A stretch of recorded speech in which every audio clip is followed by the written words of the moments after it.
Hello mga kapiyon ko, welcome back. So nandito na tayo for flushing system. So ang ginawa natin ay pinutol natin yung suction line. Ito, kita nyo. Ito yung suction line at saka yung discharge, pinutol rin natin. So hindi pwedeng putulin kasi masira yung pressure, makapasok yung tinawag nating cleanser. Ito yung cleanser na ginamit natin. So, pwede rin refrigerant 141B. Pero mahal ang kilo. Ito lang. Mura lang, 150 lang isang can. At yun, ito ginawa, kinonect natin. So, buwa tayo ng parang imbudo. Dito natin ipasok yung cleanser. Pagkatapos gagamitan natin ng compressor motor para mag-blow, para magbugas siya doon sa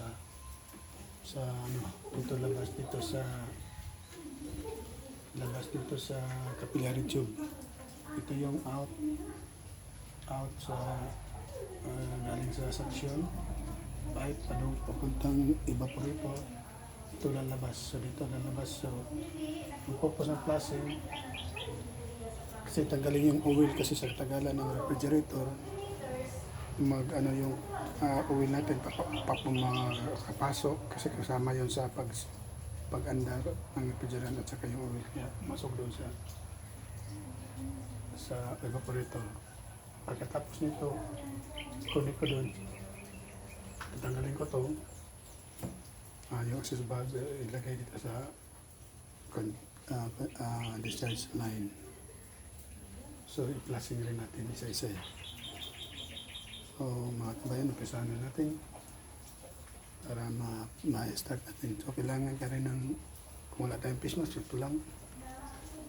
At saka yung face shield, at saka gloves.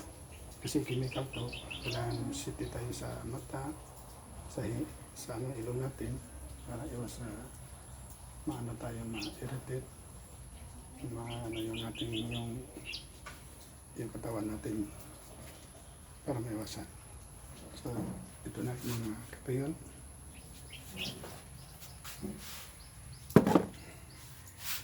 Lagyan natin ng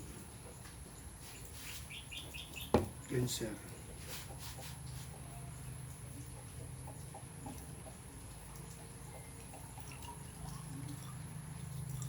Dahan lang para makapasok yung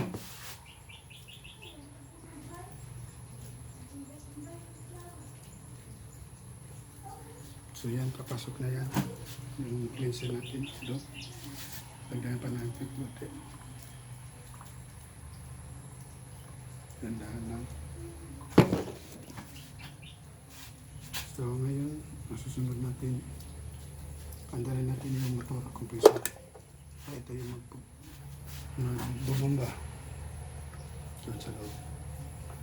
Ang system natin doon ay kapit natin ito. Parsing. Ayan,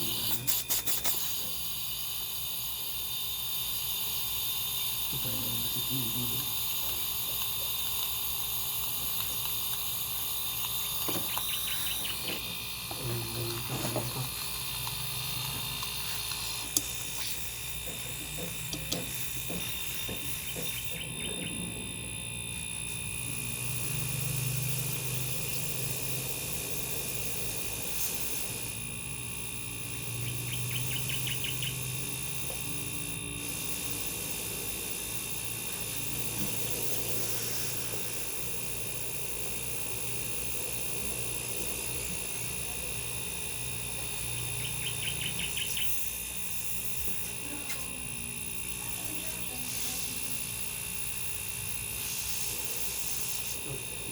Pinamit ko ito.